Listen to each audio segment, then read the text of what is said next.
Jésus, oui tu me connais. Moi aussi je veux te connaître mon papa, oui te connaître. En toutes les voies que j'ai marché, tu as laissé des indices Jésus. Oh toutes les voix que j'ai entendues, tu as laissé tes anges chanter pour moi. Plus que jamais, je veux te laisser une place dans mon cœur. Plus que jamais, je veux élever ma voix pour te chanter. Jésus.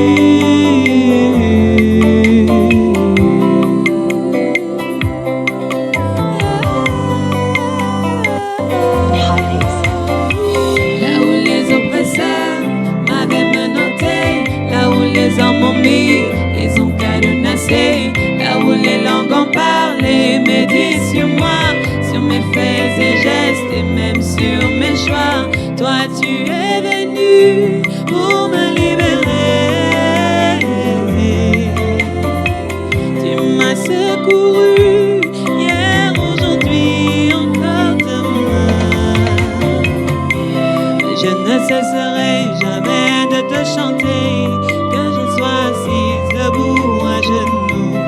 Je ne cesserai jamais de te louer, que je sois assise debout à genoux. Louer Jésus, louer son papa. Merci Saint-Esprit.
Bonjour à tous et à toutes bien-aimés du ministère de la clinique spirituelle. Vous qui me suivez à cet instant, je suis ravie de vous retrouver aujourd'hui, ravie de vous retrouver en ce temps. Je souhaite qu'il fasse beau chez vous car Dieu a décidé aujourd'hui de faire rayonner un magnifique soleil à la fenêtre de ma maison. Je bénis l'Éternel parce que cette lumière éclaire pleinement mon âme et mon esprit. Je suis ressourcée, ravivée et remplie. Et je souhaite aussi que pendant ce pain quotidien, cette lumière que je reçois de Dieu puisse aussi se manifester dans le cœur de chacun et chacune d'entre vous, dans le nom précieux de notre Seigneur Jésus-Christ de Nazareth. Alléluia. Amen, amen, amen. Je souhaite que vous ayez bien profité de ce chant, que vous ayez bien profité de ce temps musical où nous avons pu, n'est-ce pas, être bercés par la musique. Je souhaite que cela ait ressourcé un bon nombre d'entre vous. Maintenant, nous allons parler aujourd'hui du ministère des anges. Avant que nous ne commencions, bien-aimés peuple de Dieu, laissez-moi nous introduire dans la prière. Viens, Esprit du Dieu vivant, sois le maître en moi. Viens, Esprit du Dieu vivant, Sois le maître en moi. Seigneur, nous te rendons des actions de grâce. Nous te disons infiniment merci. Nous te rendons grâce, Père éternel Dieu, parce que tu nous as accompagnés depuis le réveil de ce matin jusqu'à maintenant. Et nous avons foi que, Père éternel, tu nous conduiras encore jusqu'à cette suite de parties dans notre journée. Seigneur, merci parce que tu es révélateur et que ton esprit de révélation va se manifester ici aujourd'hui. Seigneur, merci parce que tu nous conduis. Merci parce que tu nous instruis. À tous tes enfants qui sont rassemblés autour du pain quotidien, je prie, Père éternel, que tu rendes cette nourriture agréable pour ton peuple.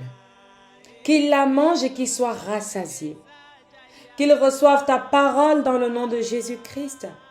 Qu'ils soient illuminés, assagis. Seigneur, remplis de ta sagesse par cette parole. Nous te bénissons, éternel Dieu Tout-Puissant. Sois avec nous maintenant, Père. Donne-nous d'être les heureux pratiquants de cette parole. Que tu nous enseignes, que tu prends la peine de nous donner, de nous servir tous les jours. Merci, éternel Dieu, d'être donc avec nous. Prends possession de toutes choses, de nos maisons, de nos véhicules, de là où nous sommes, de moi qui suis en train de parler. Prends possession de nous tous et dispose nos yeux, nos oreilles, Seigneur, à te recevoir pleinement. Au nom précieux de notre Seigneur Jésus-Christ, que nous t'avons prié. Amen, amen, amen. Bien-aimé dans le Seigneur, je te souhaite la bienvenue. Aujourd'hui, tu l'as entendu ce matin, n'est-ce pas, nous allons parler des anges et de leur rôle ou de leur ministère. Alors, je souhaite que nous soyons prêts à découvrir déjà d'où vient ce mot ou ce terme ange.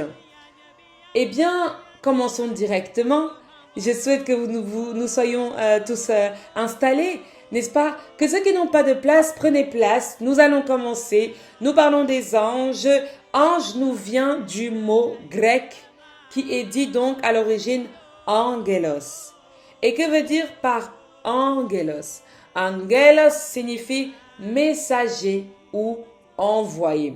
Alors les anges sont des messagers ou des envoyés de Dieu. Alléluia, messagers ou envoyés de Dieu. Nous allons beaucoup utiliser notre Bible aujourd'hui.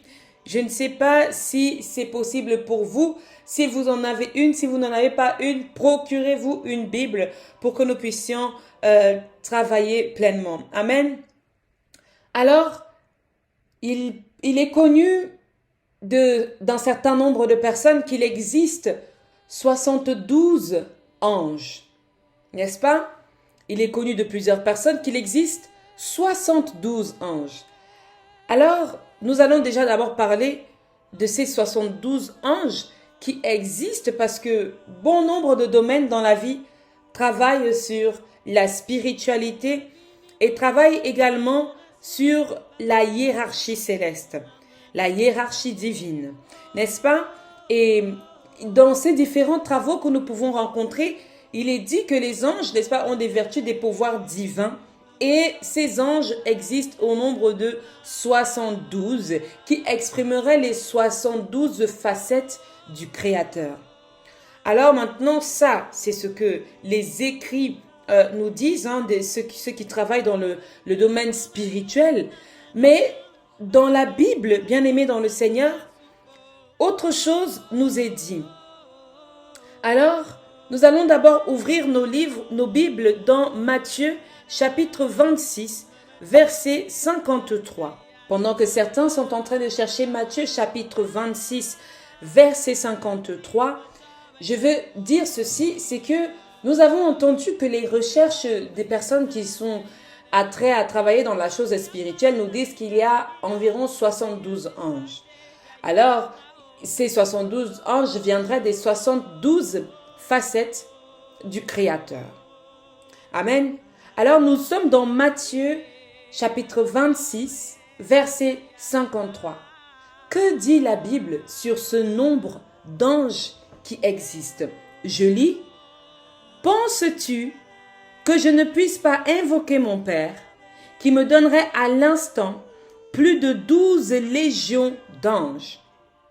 Alors, c'est bien Jésus qui répond là, en disant, « Penses-tu que je ne puisse pas invoquer mon Père, qui me donnerait à l'instant plus de 12 légions d'anges ?»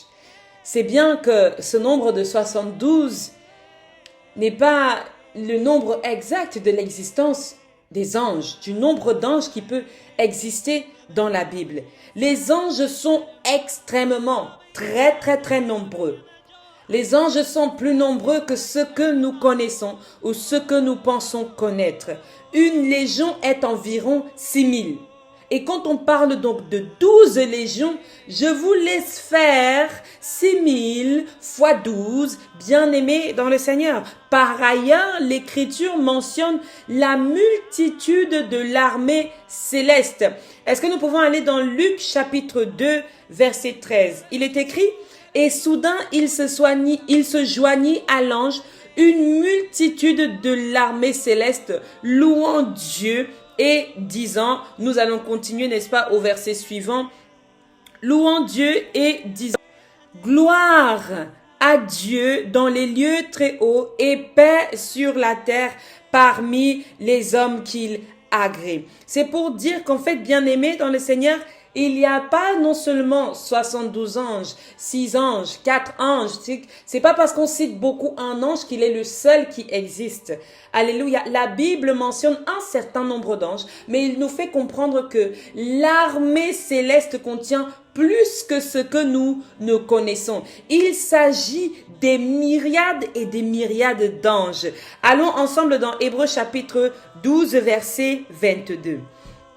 Il nous est dit, « Mais vous, vous êtes approchés de la montagne de Sion, de la cité du Dieu vivant, la Jérusalem céleste, des myriades qui forment le cœur des anges. » Des myriades qui forment le cœur des anges.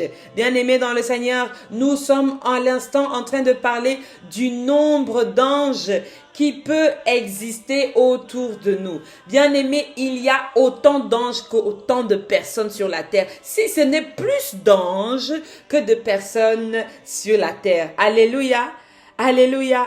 Amen. Amen. Amen. Nous parlons, n'est-ce pas, des millions et des millions d'anges. Allons encore ensemble dans Apocalypse chapitre 5 verset 11. Apocalypse chapitre 5 verset 11, il est dit, « Je regardais et j'entendis la voix de beaucoup d'anges autour du trône et des êtres vivants et des vieillards, et leur nombre était des myriades et de milliers de milliers. » Alléluia.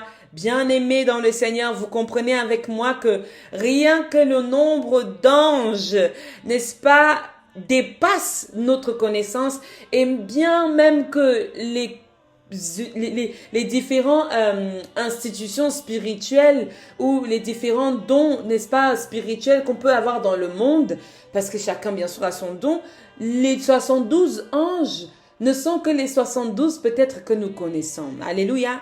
Il y en a des myriades et des myriades et des milliers, etc.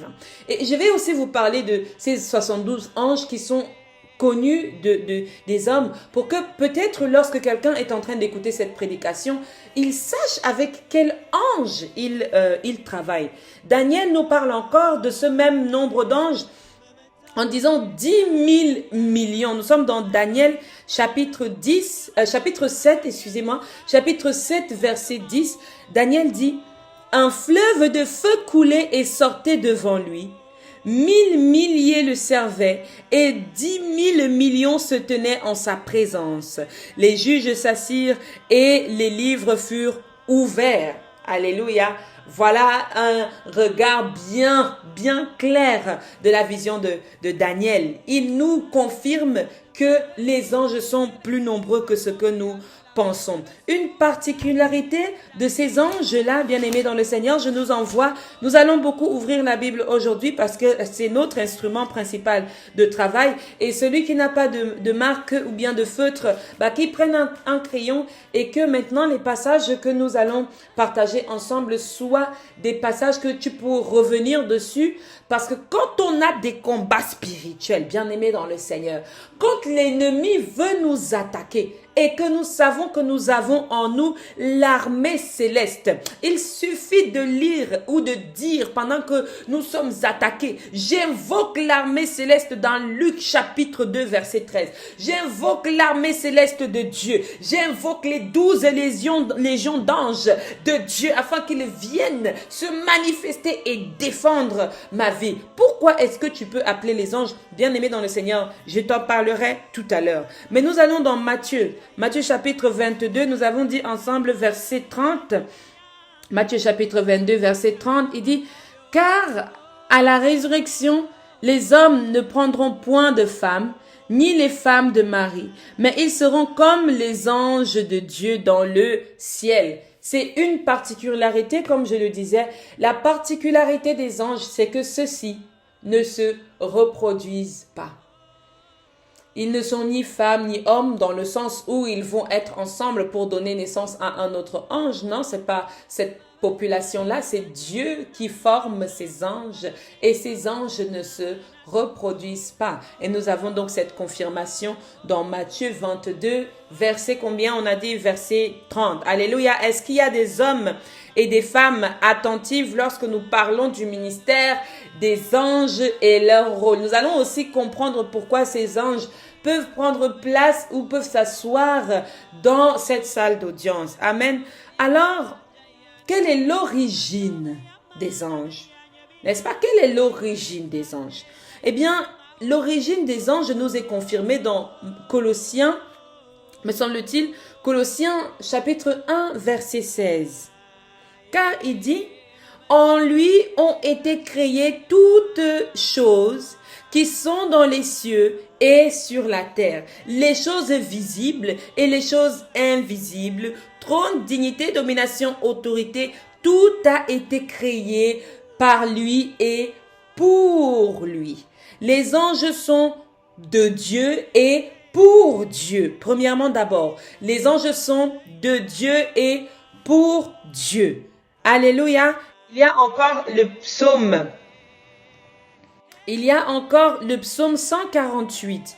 Le psaume 148 nous dit « Louez-le vous tous ces anges, louez-le vous toutes ces armées ». C'est une façon de confirmer que les anges sont d'abord au service de Dieu. Ils sont de Dieu et ils sont pour Dieu. C'est comme si Dieu avait pris de sa force et fait une créature rien qu'avec cette force-là. Qu'est-ce que je veux dire par là?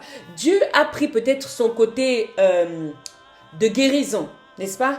Il prend le côté de la guérison et il fabrique un ange rien que pour cette guérison. Il prend le côté de la bonté et l'ange est fabriqué pour la bonté. C'est-à-dire que Dieu s'est divisé ou multiplié en plusieurs compartiments, donnant vie à des anges qui peuvent être envoyés maintenant dans le monde. Amen.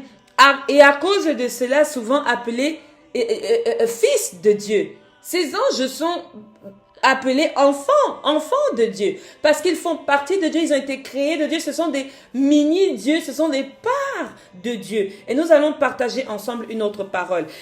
Psaume 99, nous notons 99, verset 7, il nous dit « Éternel Dieu des armées, qui est comme toi, puissant, ô Éternel, ta fidélité t'environne. » Amen.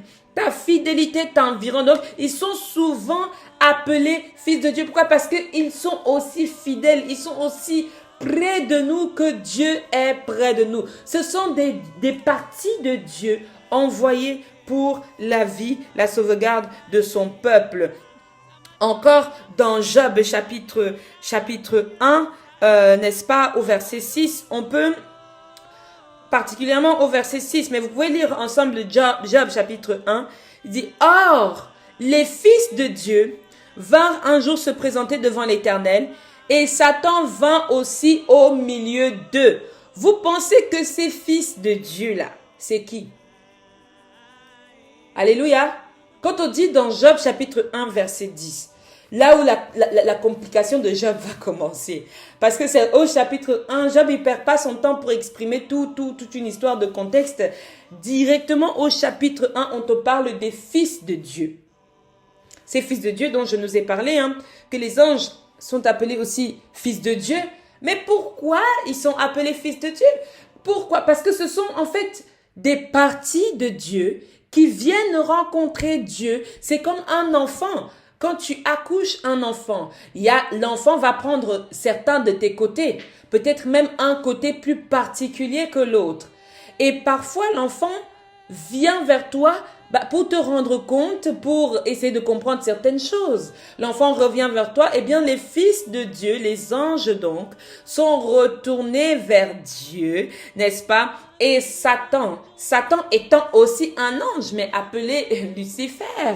Satan aussi, n'est-ce pas, ange déchu, il veut pas être abandonné, il veut pas être laissé, il vient parmi les fils de Dieu pour venir jeter sa mauvaise graine. Il y a des bons anges et il y a des mauvais anges. Ça, il faut le savoir, ça, il faut en être au courant. Parce que quand les bons anges viennent voir Dieu, eh bien, qui est le père de Satan? Le père de Satan, le créateur de Satan, c'est bien Dieu lui-même. Alors, on reproche parfois à Dieu d'avoir créé Satan. Bien-aimé dans le Seigneur, quand tu accouches ton enfant, si ton enfant devient démoniaque, c'est ta faute? Il y a des gens qui vont te dire c'est ta faute, n'est-ce pas? Il y a des gens qui vont te dire que c'est à cause de toi-même que ton enfant est devenu comme ça. Pourtant, toi, tu sais que tu as donné à cet enfant les mêmes chances, les mêmes opportunités que d'autres et il a voulu monter sur ta tête. Alléluia. Quelqu'un dit, il y a quelqu'un qui veut monter sur ma tête. Il y a des enfants qui aiment monter sur la tête de leurs parents et c'est ce qui s'est passé. Satan a voulu faire un coup d'état à son père et il est tombé et il est devenu un mauvais ange, l'ange démoniaque, la méchanceté incarnée, la jalousie incarnée. Alors Satan s'est dit, eh bien comme Dieu a créé les anges, moi aussi, je vais faire mes anges. Et il a réussi à convaincre certains anges de descendre avec lui. Maintenant, au lieu d'avoir des anges bienveillants comme Dieu les avait initialement conçus, nous avons des anges malveillants. Anges de la jalousie, de la calomnie, de la haine, de la colère et bon nombre de choses. Alléluia. Bien-aimés dans le Seigneur, anges. Donc leur origine, nous avons parlé de l'origine. L'origine des anges c'est d'être la créature de Dieu pour Dieu. Cette créature est appelée aussi fils de Dieu. C'est Dieu qui les a créés, qui les a conçus. Alléluia. Amen, amen, amen. Il nous est dit encore dans une parole de Job chapitre 38, versets 4 à 7. Partageons encore cela. Où étais-tu quand je fondais la terre? Dis-le, si tu as de l'intelligence, qui en a fixé les dimensions, le sais-tu? Qui a étendu sur elle les cordeaux? Sur quoi ces bases sont-elles appuyées? Ou qui en a posé la pierre angulaire, alors que les étoiles du matin éclataient en chants d'allégresse et que tous les fils de Dieu poussaient des cris de joie. Donc, c'était pour dire où était l'homme pendant que Dieu était en train de travailler, de faire ce qu'il avait à faire. Alléluia. Et là, on dit que les fils de Dieu poussaient des cris de joie. Donc, lorsque Dieu était en train déjà de créer le ciel, créer la terre, donner les dimensions, Dieu était dans son architecture la plus pleine. Il était en train de jouer son rôle d'architecte le plus complet. Il a dit à son fils, mais toi, tu étais où? Moi, mes fils m'adoraient. Moi, mes fils me louaient. Toi, tu étais où? Tu n'étais même pas encore là. Et on vient critiquer notre Dieu. Seigneur, nous te demandons pardon parce que bon nombre d'entre nous auraient voulu déjà exister dans un monde parfait. Mais qu'est-ce que exister dans un monde parfait sans comprendre ce qu'est la bienveillance, sans comprendre les vertus de l'amour, sans comprendre le fait d'aimer au-delà des épines, d'aimer au-delà des choses que les gens nous font, d'aimer au-delà de la persécution, d'aimer en plus même de la crucifixion. Seigneur, nous aurons simplement été des personnes vides de sens. Or, tu nous as créés à ton image. Alléluia. Amen, amen, amen. Alors, comment est-ce qu'un ange peut être comme toi et moi, c'est-à-dire avoir de la chair, des os et tout ça? Que nous dit la Bible dans Luc chapitre 24? Luc chapitre 24, verset 4 dit: comme elle ne savait que penser de cela, voici deux hommes leur apparurent en habits resplendissants. Allons encore lire plus contextuellement chapitre 24. On va lire à partir du premier verset. On va voir contextuellement ce que veut dire ce passage. Le premier jour de la semaine, elle se rendit donc au sépulcre de grand matin, portant des aromates qu'elles avaient préparés. Il s'agit de Jésus qui est dans le tombeau, pour si jamais. Donc Jésus est mort, il est dans le tombeau et les femmes viennent pour parfumer le tombeau. Elles trouvèrent que la pierre a été roulée de devant le sépulcre. Et étant entrées, elles ne trouvèrent pas le corps du Seigneur Jésus. Comme elles ne savaient que penser de cela, voici deux hommes leur apparurent en habits resplendissants. Verset 5, saisies de frayeur, elles baissèrent le visage contre terre, mais ils leur dirent: pourquoi cherchez-vous parmi les morts celui qui est vivant? Verset 6, il n'est point ici, mais il est ressuscité. Souvenez-vous de quelle manière il vous a parlé lorsqu'il était encore en Galilée, et qu'il disait: faut-il que le Fils de l'homme soit livré entre les mains des pécheurs, qu'il soit crucifié et qu'il ressuscite le troisième jour? Verset 8, et elles se ressouvinrent des paroles de Jésus. Et à leur retour, elles annoncèrent toutes ces choses aux 11 et à tous les autres. Alléluia. Celles qui dirent ces choses aux apôtres étaient donc Marie de Magdala, Jeanne, Marie mère de Jacques et les autres qui étaient avec elle. Dans d'autres versions, je pense peut-être à celle de Matthieu, on parle des anges qui leur apparurent. Mais les anges ont pris une apparence d'homme. Est-il écrit? Les anges ont pris une apparence d'homme. Il leur apparut avec des habits resplendissants. Alors, les hommes, n'est-ce pas, sont des esprits incorporels. Donc, ils ne peuvent pas avoir véritable corps, mais qui peuvent se manifester sous forme visible et donc humaine. Alléluia. Ils ne peuvent pas avoir un corps comme toi et moi, je l'ai dit, donc dans la chair, avec les os, avec les hanches. Tu peux pas voir un ange qui a déjà, qui a une grosse poitrine, les fesses rembourrées, de je ne sais trop quoi. Bien, il n'y a pas de ça chez les anges, mais ils peuvent se manifester. Ils peuvent se manifester sous une apparence ou sous une forme humaine. Donc, ils peuvent se rendre visibles. Mais ils sont incorporels. Alléluia. Acte chapitre 1 verset 10 nous dit encore: et comme ils avaient les regards fixés vers le ciel pendant qu'ils s'en allaient, voici deux hommes vêtus de blanc leur apparurent. Alors ça nous donne un élément du pourquoi quand tu regardes la télé, quand tu regardes même plusieurs contextes, on dit que les anges sont habillés en blanc. Parce que c'est sous cette forme qu'ils se sont manifestés dans la Bible. J'entends souvent les gens qui aiment se déguiser. Ils se déguisent donc en blanc et ils tiennent ce blanc parce que dans la Bible, les anges de Dieu se manifestent avec la couleur de la sainteté, la couleur de la purification, la beauté, etc. Le blanc. Alléluia.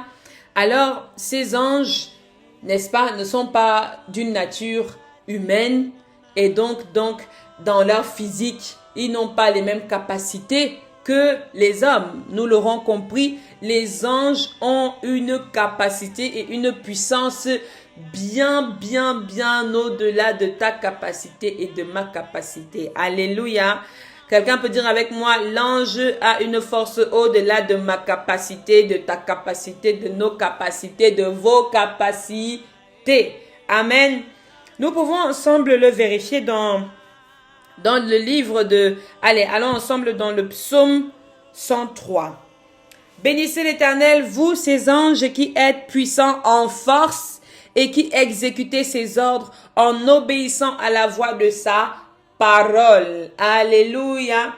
Alors, beaucoup de personnes pensent d'abord que les anges sont à leur service. L'ange est d'abord au service de Dieu. L'ange est d'abord au service de Dieu. Nous devons, bien aimés dans le Seigneur, approcher la parole de Dieu avec beaucoup d'humilité. Ce n'est pas parce qu'un passage biblique dit que l'ange peut être à ton service, que c'est le service des anges d'être à ton service. Non, l'ange est d'abord au service de Dieu. Alléluia. Et lorsque tu auras compris cela avec humilité, tu utiliseras le service des anges avec humilité. Amen. Alors, parlons de leur ministère. Nous avons déjà établi leur nombre, nous avons établi leur origine, nous avons établi leur nature et toutes ces choses-là. Alors, le ministère des anges. Les anges sont des esprits au service de Dieu, nous l'avons compris, et ils exercent d'abord un ministère donc pour Dieu, et maintenant deuxièmement en faveur de ceux qui héritent de la parole de Dieu, du salut. Alléluia. Alors nous allons parler premièrement du ministère des anges au service de Dieu, parce qu'il y a plus d'arguments au service de Dieu que les arguments au service des hommes. Alors, quand on parle des anges au service de Dieu, c'est tous ces anges-là qui sont venus annoncer des choses aux hommes. C'est tous ces anges-là qui sont venus dire la volonté de Dieu aux hommes. Amen. Les anges ont annoncé la naissance de Jésus. Les anges ont intervenu au cours du ministère de Jésus-Christ. Alléluia.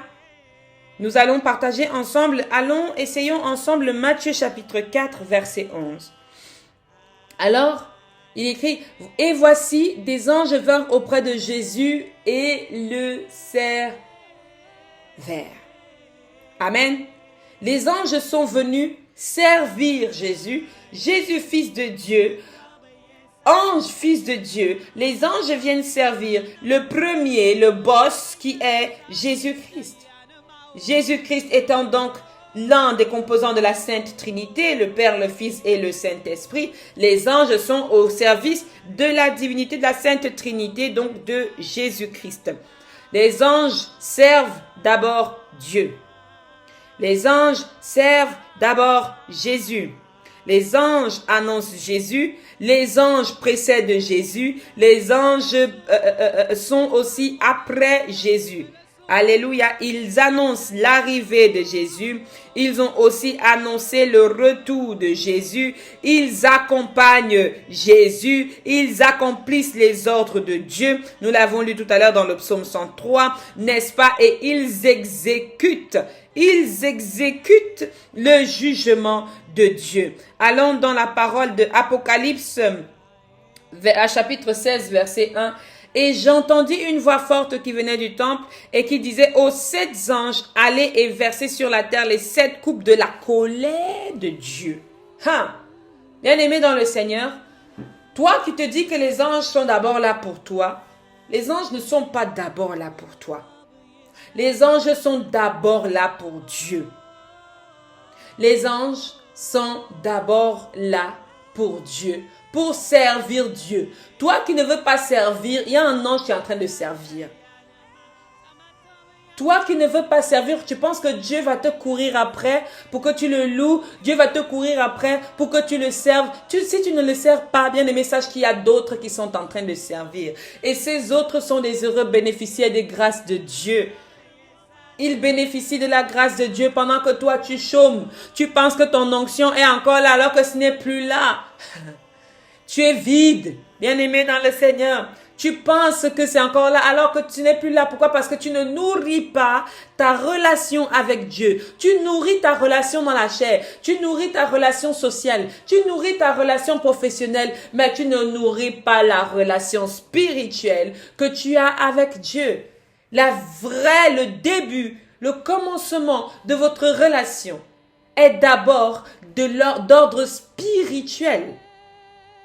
Et c'est maintenant tes actions dans la terre, tes actions dans le monde naturel qui vont rendre gloire à Dieu. Les païens, ceux-là qui ne croient pas, ils voient par tes actions. Et ils comprennent la profondeur de la chose de Dieu par tes actions. C'est pourquoi, lorsque Jésus-Christ a été crucifié, un des soldats qui était au pied de la croix, une fois que tout était déjà fini, le soldat qui était là a dit, celui-ci était véritablement le Fils de Dieu. Pourquoi il dit ça? Parce qu'il a vu finalement que Jésus-Christ dans ses actions a été vrai, a été sincère. Jésus-Christ n'a pas forcé, même mis dans la bouche de tout le monde, jeûner et prier. Mais il a parlé, évangélisé par les actions. Mais il faut pour cela commencer par avoir d'abord une relation avec Dieu. Aujourd'hui, tu penses que tu as une relation, tu penses que tu es en train de servir, or tu es vide. Et d'autres sont en train de réellement servir. D'autres sont en train de réellement servir.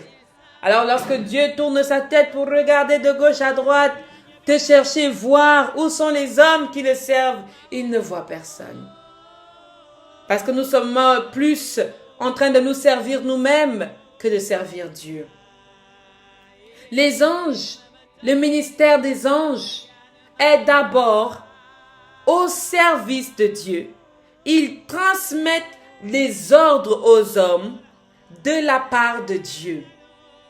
Et c'est ce que l'ange te donne de faire que tu fais. Alléluia. Alors, il y a maintenant, peut-être que c'est la partie que tu attendais le plus, le ministère des anges au service des croyants. Je veux parler des croyants parce que il s'agit de Dieu. Si tu n'es pas fils de Dieu, bien-aimé dans le Seigneur, on peut naître de Dieu. Dieu nous a tous créés. Dieu nous a tous créés, mais nous ne sommes pas tous ses enfants. Amen. Dieu nous a tous créés, mais nous ne sommes pas tous ses enfants. Pour être enfants de Dieu, bénéficier de la grâce d'être appelés enfants de Dieu, nous devons confesser le Seigneur Jésus-Christ comme Seigneur et Sauveur. C'est par lui que nous avons la grâce d'être appelés enfants de Dieu. Enfants de Dieu, faisons donc de nous des hommes et des femmes de foi. Et lorsque nous sommes des hommes et des femmes de foi, eh bien les anges se mettent aussi à notre service. Pourquoi? Parce que nous devenons les enfants de Dieu. Tiens-toi prêt, je vais te montrer une profondeur. Jésus-Christ a fait de nous des enfants de Dieu, n'est-ce pas? Jésus-Christ a eu à son service des anges qui le servaient, n'est-ce pas? Nous l'avons eu et entendu, n'est-ce pas? Que Jésus a eu des anges qui le servait. Et n'est-ce pas, Jésus-Christ nous a établis co-héritiers du royaume des cieux et nous a appelés frères. Lorsqu'il nous appelle frères, il fait de nous également les fils de Dieu. Ce n'est que par là que tu deviens, oh my God, que tu deviens toi aussi bénéficier d'un ange, des anges, du ministère des anges à ton service. Arrête de te placer et de penser que les anges sont d'abord à ton service. Ce n'est pas le cas. Ce n'est que par le biais de Jésus-Christ que l'ange vient aussi te servir. Nous avons dit que les anges ont intervenu au ministère de Jésus. Les anges ont apparu du ciel pour venir soutenir Jésus-Christ. Lorsqu'il y a eu le grand tremblement de terre, un ange du Seigneur est descendu du ciel pour venir rouler la pierre, n'est-ce pas? Bien-aimé dans le Seigneur, Ce n'est que par Jésus-Christ, parce que tu es son frère, que tu bénéficies des anges. Si tu n'as pas compris, je vais t'expliquer ça. Ton frère, ta sœur aujourd'hui a un très grand poste, est peut-être ministre et ton frère bénéficie des gardes, n'est-ce pas, pour son cortège de je ne sais trop quoi, dans le cortège ministériel ou présidentiel. Il a des gens qui le précèdent, qui sont après lui, qui sont devant lui habillés en costume. Ce n'est que parce que tu es son frère que tu peux toi aussi bénéficier de garde. Que parce qu'il aura dit non, c'est mon frère, vous devez aussi de le protéger. Parce qu'il aura dit non, c'est ma sœur, vous devez aussi de le protéger. Ce n'est que par l'amour de Jésus-Christ que nous bénéficions du service des anges.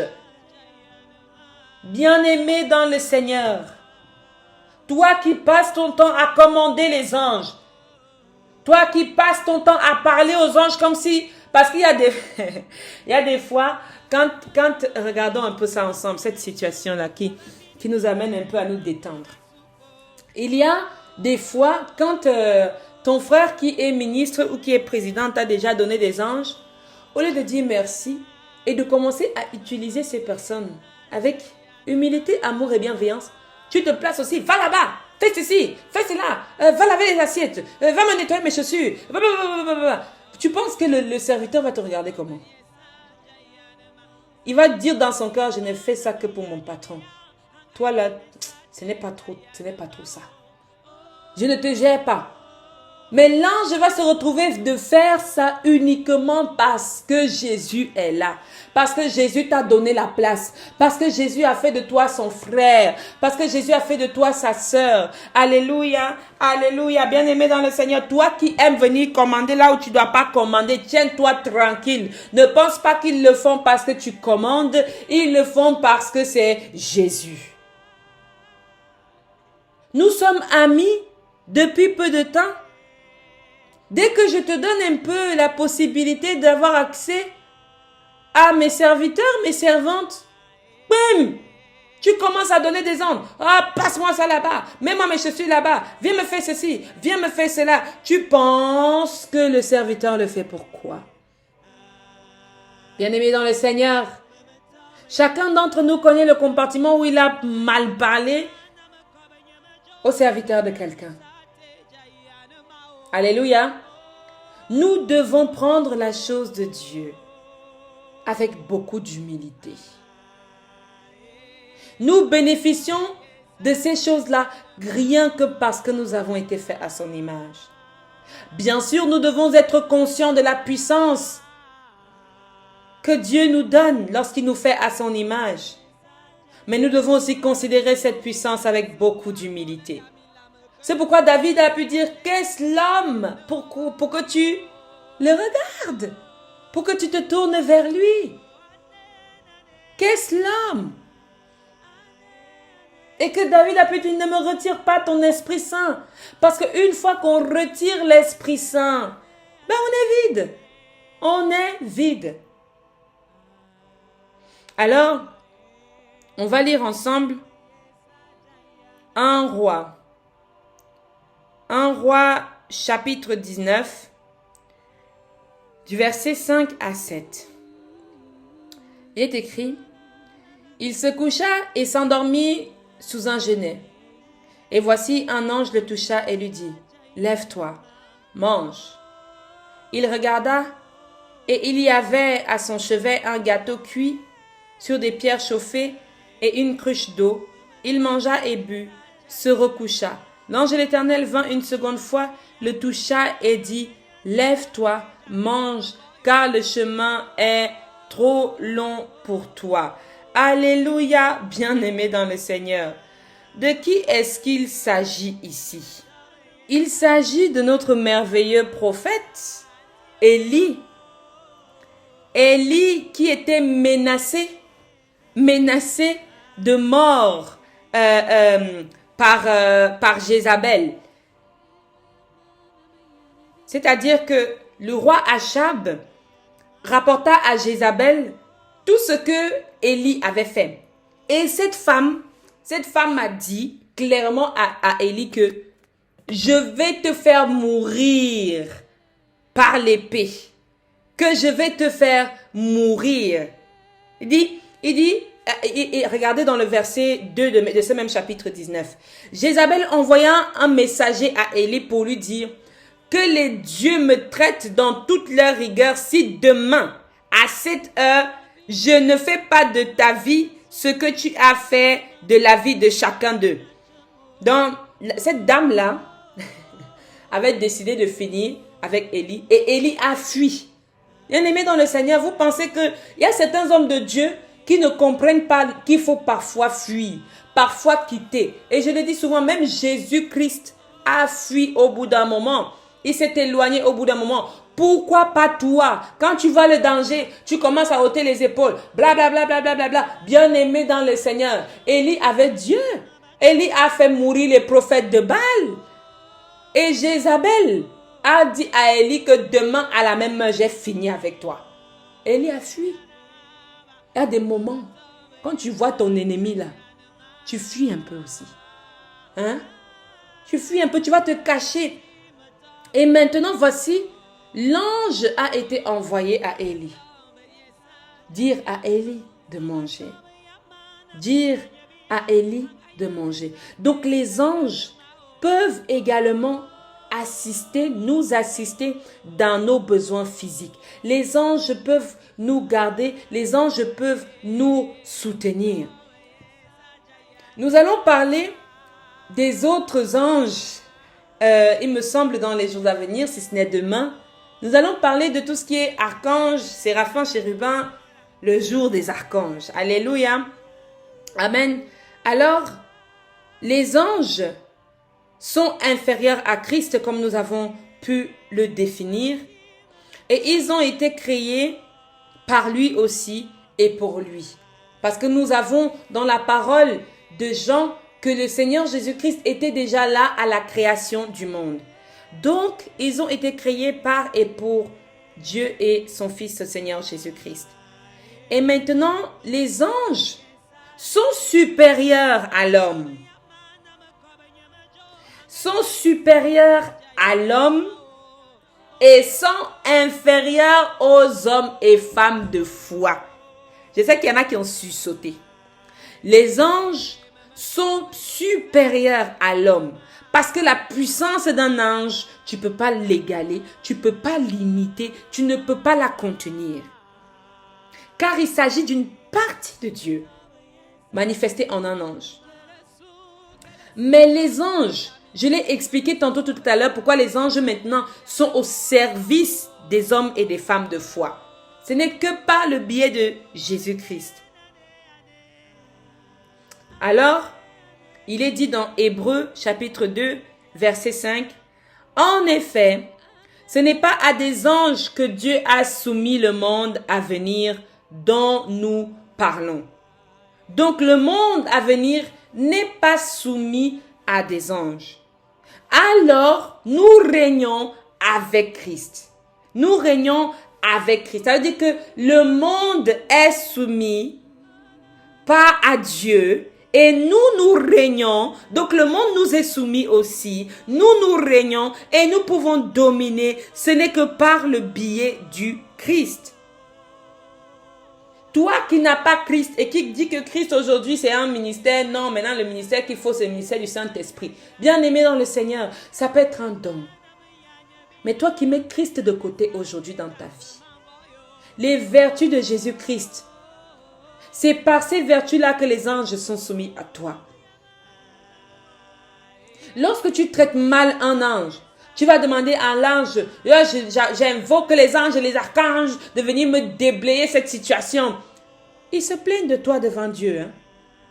Alors nous sommes dans la salle d'audience.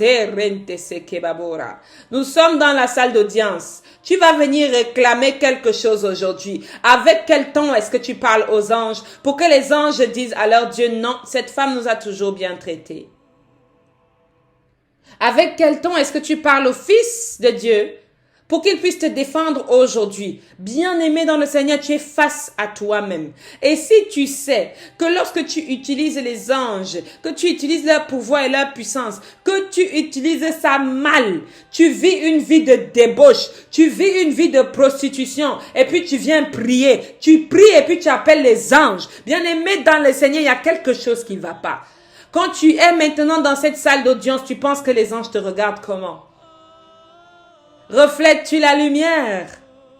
Ou alors, lorsque les anges vont parler à Dieu, l'ennemi sera là aussi et va dire, le mauvais ange va dire que celle-là, celui-là, non, non, non, non, non, ce n'est pas possible. It's not possible. Parce que nous la connaissons. Nous le connaissons. Les anges peuvent témoigner de ta bonté. Les anges peuvent témoigner de ta charité. Les anges peuvent témoigner de ton amour, de ta politesse, de ta fidélité. Tu n'arrives même pas d'abord à être fidèle à Dieu. Tu vas être fidèle comment à un homme. Tu n'arrives pas à être fidèle à un homme. Tu vas être fidèle comment à Dieu. Tu joues au loto constamment dans ta vie. Que penses-tu que les anges vont dire? Que penses-tu que les anges vont faire? Bien-aimé dans le Seigneur, nous voici, te voici, me voici. Et voici toute l'assemblée parce que nous sommes tous ensemble dans cette salle d'audience. Si tu sais que tu as agi d'une manière qui n'est pas agréable à l'Éternel, je vais t'inviter à te repentir. Oh mon Dieu, me voici avec mon péché. Seigneur mon Dieu, pitié. Ma volonté d'offenser, je la confesse. Seigneur mon Dieu, pitié. Toujours enclin à ne qu'offenser par ma faiblesse de cœur. Rends mon cœur prompt au repentir, ô mon Dieu. Seigneur mon Dieu, pitié. D'où nous vient l'idée de l'ange gardien? Parce que oui, nous avons aussi une culture où on se dit que chacun de nous a un ange gardien. Bien-aimés dans le Seigneur, je vais nous inviter à lire ensemble dans Matthieu chapitre 18. Verset 10. Il est dit, « Gardez-vous de mépriser un seul de ces petits, car je vous dis que leur ange dans les cieux voit continuellement la face de mon Père qui est dans les cieux. » Alléluia. Matthieu, nous avons beaucoup lu dans Matthieu.